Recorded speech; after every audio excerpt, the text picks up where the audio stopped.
Hansel and Gretel. Hard by a great forest dwelt a poor woodcutter with his wife and his 2 children. The boy was called Hansel and the girl Gretel. He had little to bite and to break, and once, when great dearth fell on the land, he could no longer procure even daily bread. Now, when he thought over this by night in his bed and tossed about in his anxiety, he groaned and said to his wife, "What is to become of us? How are we to feed our poor children when we no longer have anything even for ourselves?" "I'll tell you what, husband," answered the woman. "Early tomorrow morning we will take the children out into the forest to where it is the thickest. There we will light a fire for them and give each of them 1 more piece of bread. And then we will go to our work and leave them alone. They will not find the way home again, and we shall be rid of them." "No, wife," said the man, "I will not do that. How can I bear to leave my children alone in the forest? The wild animals would soon come and tear them to pieces." "Oh, you fool," said she, "then we must all 4 die of hunger. You may as well plane the planks for our coffins." And she left him no peace until he consented. "But I feel very sorry for the poor children all the same," said the man. The 2 children had also not been able to sleep for hunger, and had heard what their stepmother had said to their father. Gretel wept bitter tears and said to Hansel, "Now all is over with us." "Be quiet, Gretel," said Hansel. "Do not distress yourself. I will soon find a way to help us." And when the old folks had fallen asleep, he got up, put on his little coat, opened the door below, and crept outside. The moon shone brightly, and the white pebbles which lay in front of the house glittered like real silver pennies. Hansel stooped and stuffed the little pocket of his coat with as many as he could get in. Then he went back and said to Gretel, "Be comforted, dear little sister, and sleep in peace. God will not forsake us." And he lay down again in his bed. When day dawned, but before the sun had risen, the woman came and awoke the 2 children, saying, "Get up, you sluggards, we are going into the forest to fetch wood." She gave each a little piece of bread and said, "There is something for your dinner, but do not eat it up before then, for you will get nothing else." Gretel took the bread under her apron, as Hansel had the pebbles in his pocket. Then they all set out together on the way to the forest. When they had walked a short time, Hansel stood still and peeped back at the house, and did so again and again. His father said, "Hansel, what are you looking at there and staying behind for? Pay attention and do not forget how to use your legs." "Ah, father," said Hansel, "I am looking at my little white cat, which is sitting up on the roof and wants to say goodbye to me." The wife said, "Fool, that is not your little cat, that is the morning sun which is shining on the chimneys." Hansel, however, had not been looking back at the cat, but had been constantly throwing one of the white pebble stones out of his pocket on the road.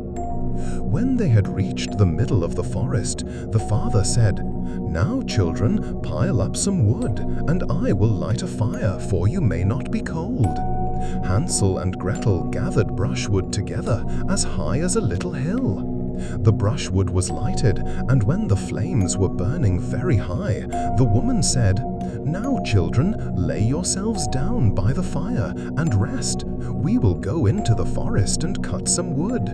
When we have done, we will come back and fetch you away." Hansel and Gretel sat by the fire, and when noon came, each ate a little piece of bread.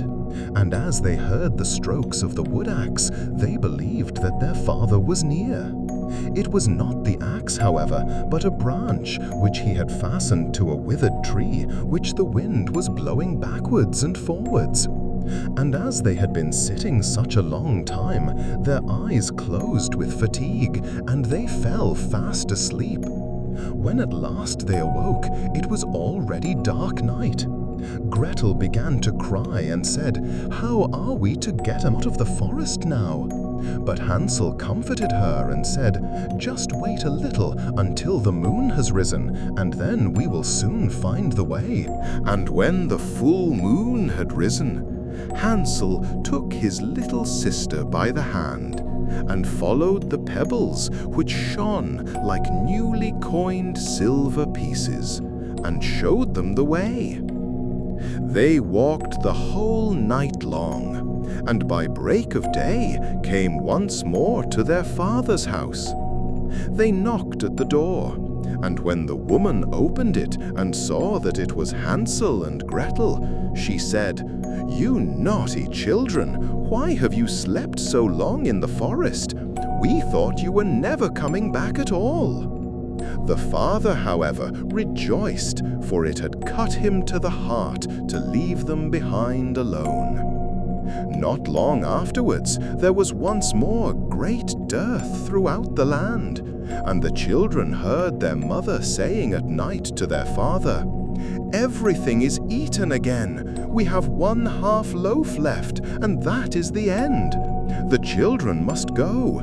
We will take them farther into the wood, so that they will not find their way out again. There is no other means of saving ourselves." The man's heart was heavy, and he thought, "It would be better for you to share the last mouthful with your children." The woman, however, would listen to nothing that he had to say, but scolded and reproached him. He who says A must say B, likewise, and as he had yielded the first time, he had to do so a second time also. The children, however, were still awake and had heard the conversation. When the old folks were asleep, Hansel again got up and wanted to go out and pick up pebbles as he had done before.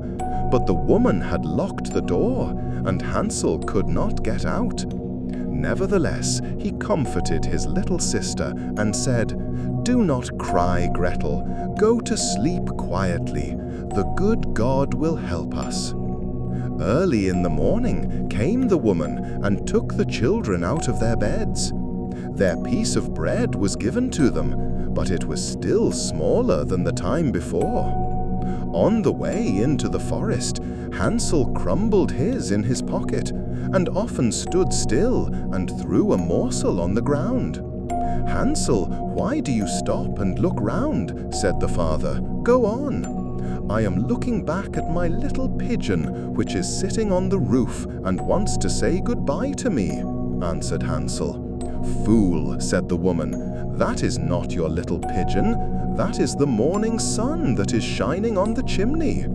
Hansel, however, little by little, threw all the crumbs on the path. The woman led the children still deeper into the forest, where they had never in their lives been before. Then a great fire was again made, and the mother said, "Just sit there, you children, and when you are tired, you may sleep a little. We are going into the forest to cut wood, and in the evening when we are done, we will come and fetch you away." When it was noon, Gretel shared her piece of bread with Hansel, who had scattered his by the way. Then they fell asleep, and evening passed, but no one came to the poor children. They did not awake until it was dark night, and Hansel comforted his little sister and said, "Just wait, Gretel, until the moon rises, and then we shall see the crumbs of bread which I have strewn about. They will show us our way home again." When the moon came, they set out, but they found no crumbs, for the many thousands of birds which fly about in the woods and fields had picked them all up. Hansel said to Gretel, "We shall soon find the way," but they did not find it.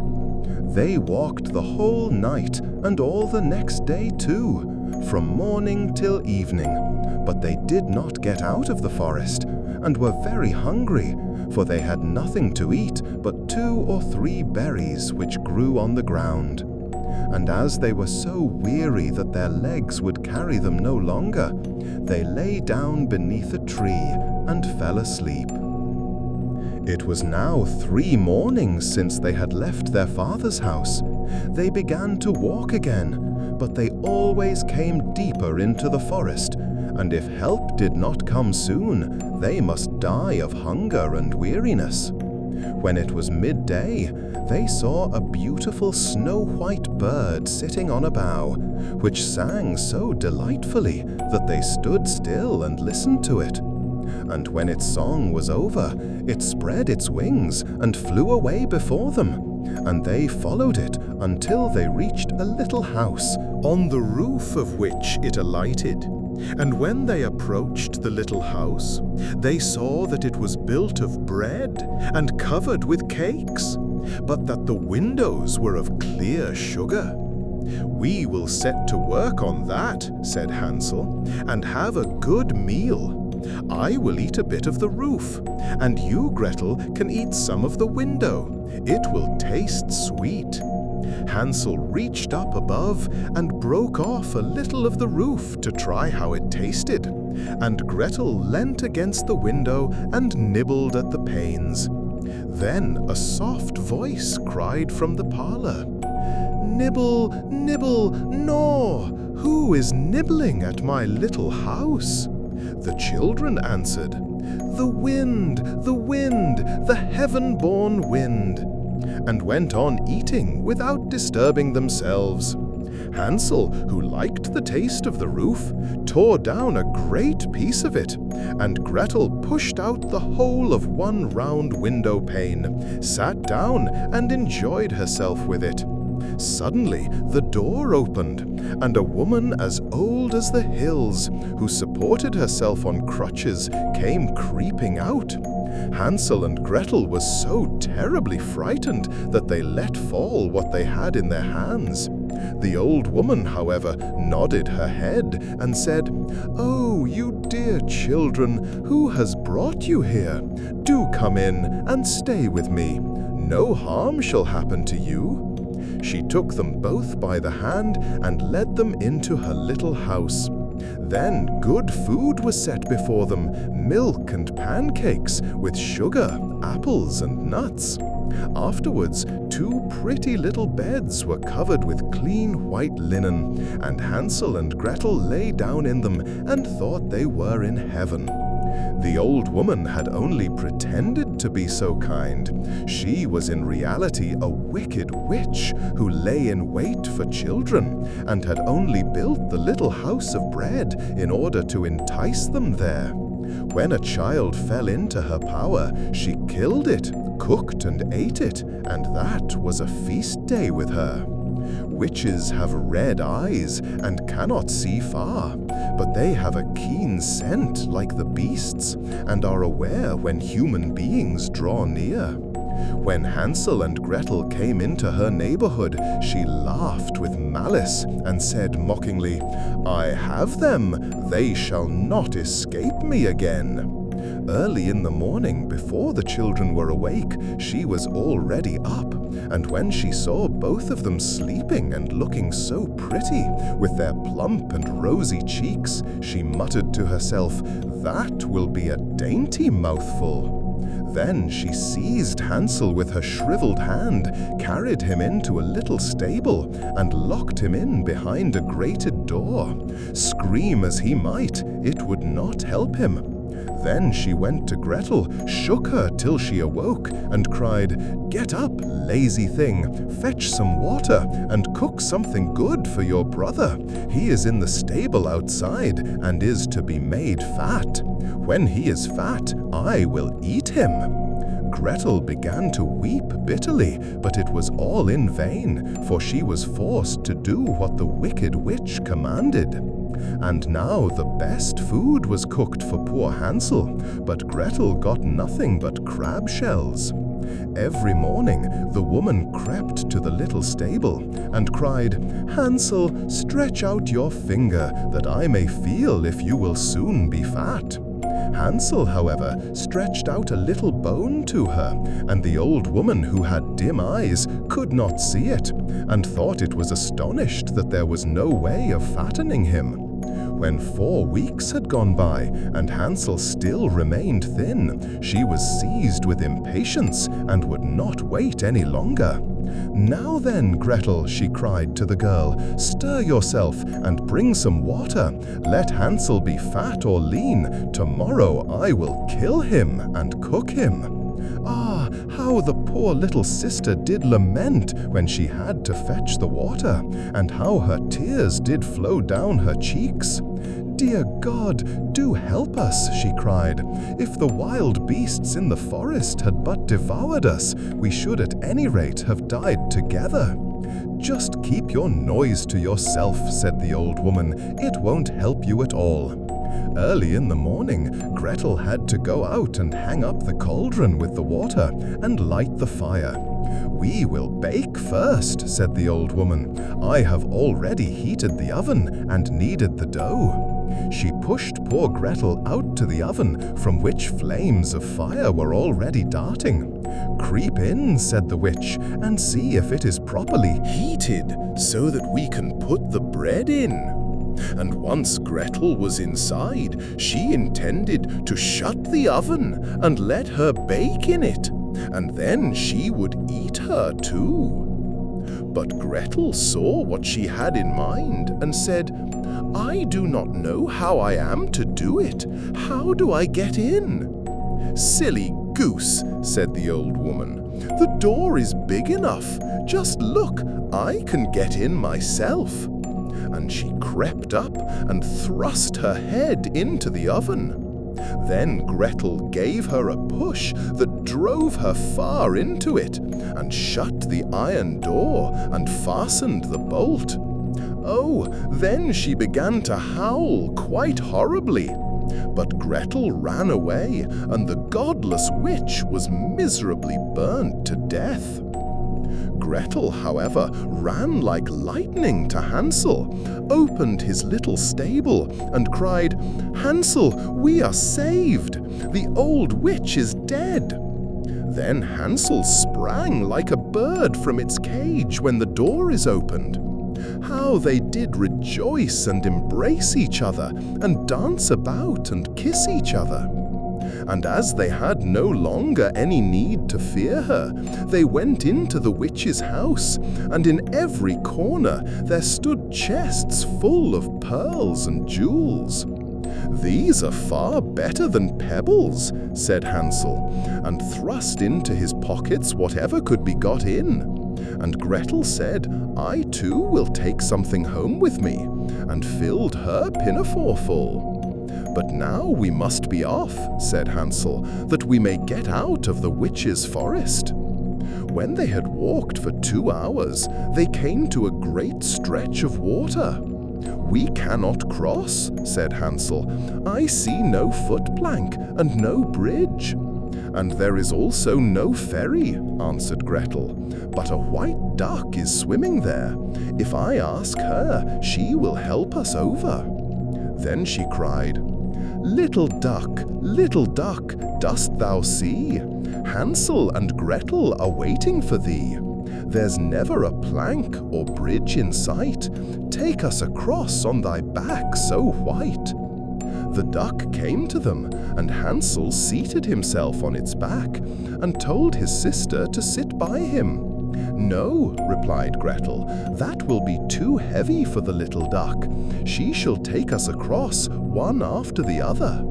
The good little duck did so, and when they were once safely across, and had walked for a short time, the forest seemed to be more and more familiar to them, and at length they saw from afar their father's house. Then they began to run, rushed into the parlor, and threw themselves round their father's neck. The man had not known one happy hour since he had left the children in the forest. The woman, however, was dead. Gretel emptied her pinafore until pearls and precious stones ran about the room, and Hansel threw one handful after another out of his pocket to add to them. Then all anxiety was at end, and they lived together in perfect happiness. My tale is done. There runs a mouse. Whosoever catches it may make himself a big fur cap out of it.